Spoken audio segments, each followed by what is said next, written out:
Chief Executive Officer, Treasury Consulting, and also a venture capitalist. As we speak, Treasury Consulting Group is a multinational headquartered group based out India, Singapore, and Hong Kong. More importantly, we do have offices in 3 parts of the globe. And we are extremely pleased to announce that now we already entered in a very interesting world which is known as Islamic finance.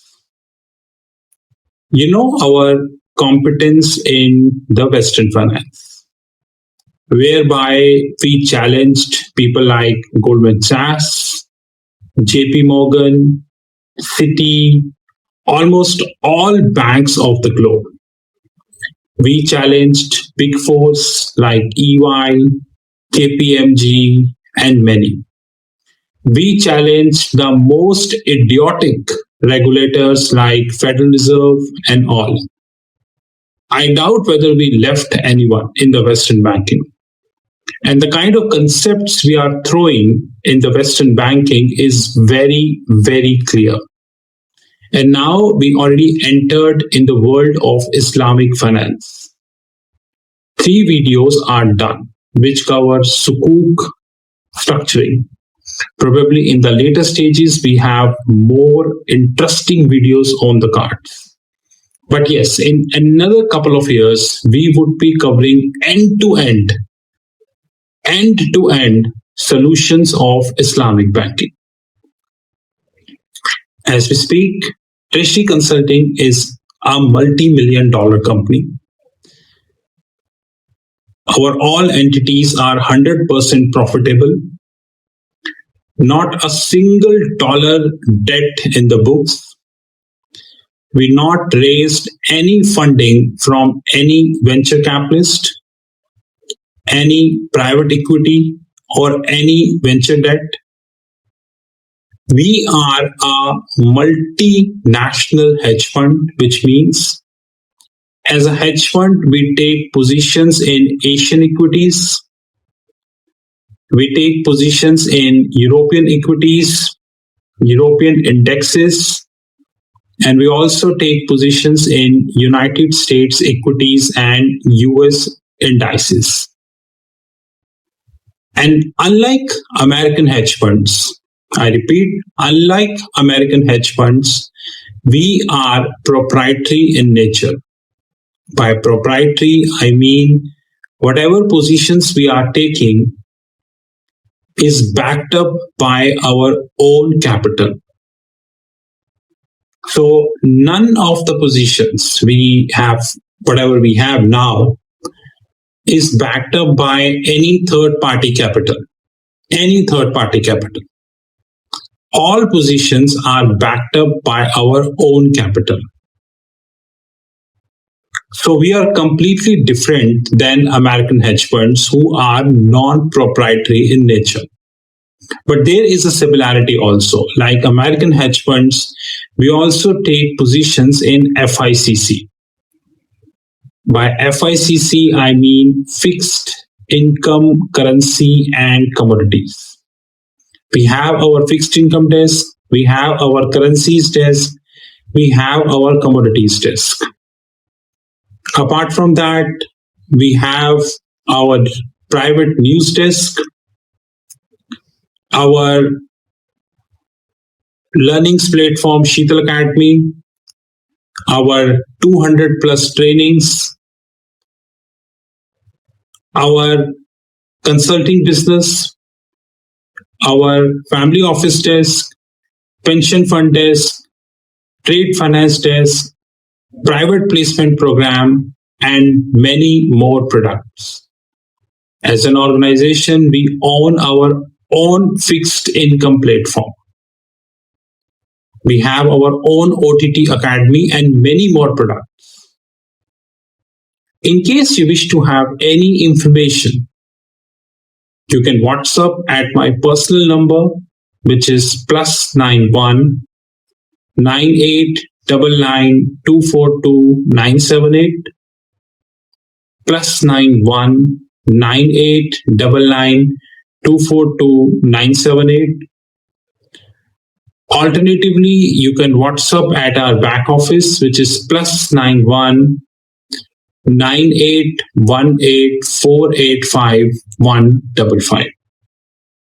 Now, in this, I would be covering the part second of the commodities trade finance, which is little difficult to digest to many people who on the social media believes that they are king, but actually they are not king. This is part second of commodities trade finance. And like I said, I cannot cover 100% of the commodities trade finance in one video. Not possible. Probably in many parts I need to cover. This is Rahul Magan from Treasury Consulting Group. So, part second of the video. Part second of the concept known as commodities trade finance. And this would be more interesting than part one. Guys, I have a statistics provided by Standard & Poor's. This is the article which I'm using from Standard & Poor's. You know, guys, there are many people in commodities. Number one would be the producers, refiners,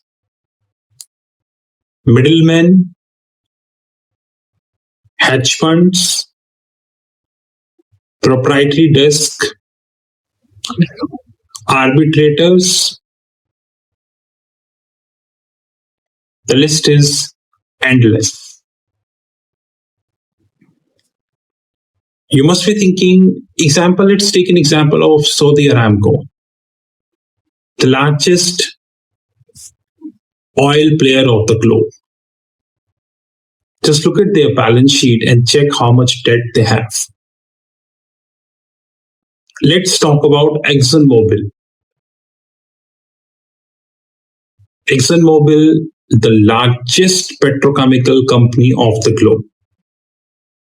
Visit their balance sheet and check how much debt they have. Let's talk about the big energy players like Glencore, BHP, many. Check their balance sheets and you see how much debt they have. You know, guys, we always tend to feel that these big names do not have debt because we do not have the time to look at the annual report of these companies. We do not have time. We are very busy people because we rely on media. And media never reveals the fact. Never reveals the fact. Now, the funding these companies are taking, from where this funding is coming? This funding is coming only from two routes. Number one, either they take the direct credit line from the bank. And when I say credit line, it is different from line of credit because for 99.9% people, credit line and line of credit have no difference.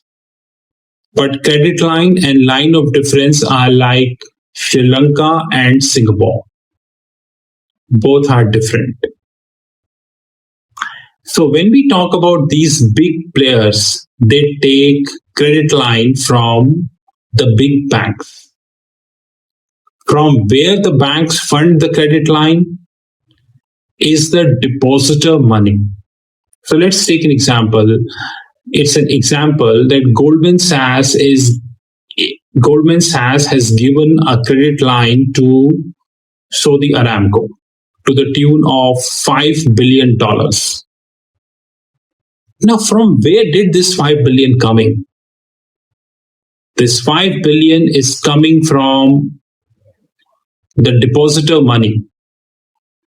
The money which is being deposited by the depositor, and whatever 0.5% or 1% interest he is getting, while Goldman is lending to Aramco at a much higher rate.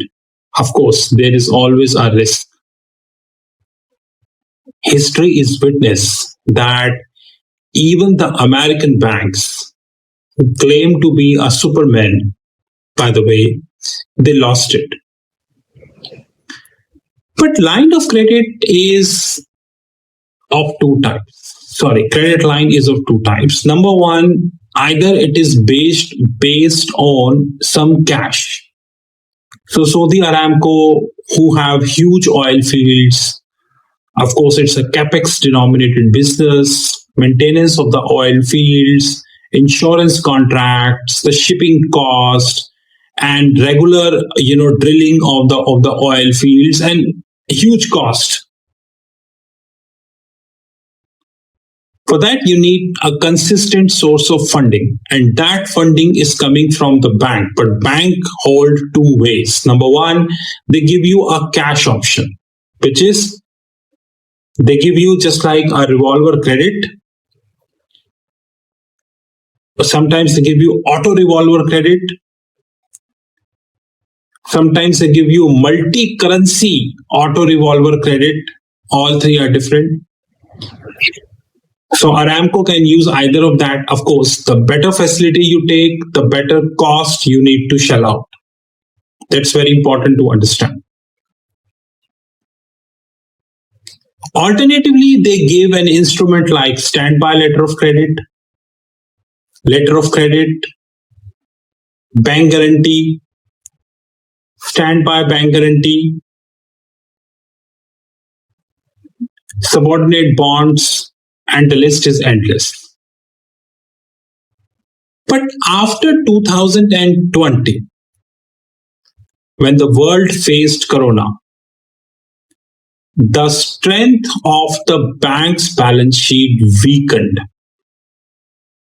It has weakened to the highest extent.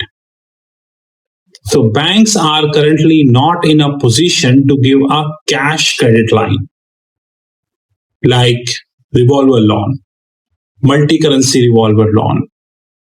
They are not in a position to give that. They are in a position to give trade finance, which is known as commodities trade finance, just like commodities SBLC. Example, Goldman Sachs gave 5 billion SBLC to Aramco. And Aramco is like, they would be using $1 billion at a given point of time because for their capex, expansion, and whatever you understand. And rest 4 billion is open. So rest 4 billion is subject to commitment cost, and rest is subject to your actual funding cost, which keeps changing. Nowadays, due to ESG, environmental, social, and governance, you have KPI compliances. Anyways, we'll talk this later, which is known as a term sheet structure. Now, Goldman Sachs is not giving any cash to Saudi Aramco. Goldman Sachs is saying, you are developing an oil field, Aramco. You end up a capex, so you need to pay to the vendor who is developing the oil field for you. Rather than you paying to the vendor, you just happy with the work, whatever he is doing or up to, we will pay. Because this kind of funding is easily available in the interbank. Remember guys, commodities trade finance is also funded in the interbank market. Sometimes it is funded by interdealer brokers. So don't be in an impression that it is not funded in the interbank market. It is funded in the interbank market. That is very important to understand. But having said that, there are catches. And what the hell? The catches is when you have the SPLC in your books, you can use this in a 10 different ways compared to the revolver line. But that's again dependent on the strength of that treasury function. Sometimes what happens, the big players like Aramco, ExxonMobil, Reliance, and many big players, they take funding from multiple banks. They take funding in multiple currencies. And I don't think it's a wrong move. It's a right move because one should not be dependent on one bank. Example, ABN AMRO long ago, sometime in 2020, decided to wind up their agriculture trade financing business. Basically, their commodities desk. It have it had a ripple impact on the market. So suppose X company is completely dependent on ABN AMRO for the funding. This company is on toss. They don't have a source of funding because ABN AMRO decided to wind up their commodities trade finance business. All the instruments done by ABN AMRO are subject to repricing in the interbank market, and all the clients of ABN AMRO now needs to choose another bank. Some may get bank, some might not get the bank. So when we speak about commodities trade finance, we need to understand the importance of credit line. I repeat, credit line, not line of credit. Now, this credit line is dependent on the strength of bank balance sheet. But after Corona, no one is giving revolving loan, auto revolving loan, multi-currency revolving loan, and such kind of structures. Or even if somebody is giving, then these are very expensive, I would say, very, very expensive, and should be. So now they are moving to structures like SBLC, bank guarantee, letter of credit, revolving letter of credit, and standby letter of credit, standby bank guarantee, subordinate bonds, and many, which is, I think, a rightest move, to be honest. This is Rahul Magan from Treasury Consulting Group. You know my personal number +91 9899242978. Alternatively, you can have our back office number, which is +91 9818485155.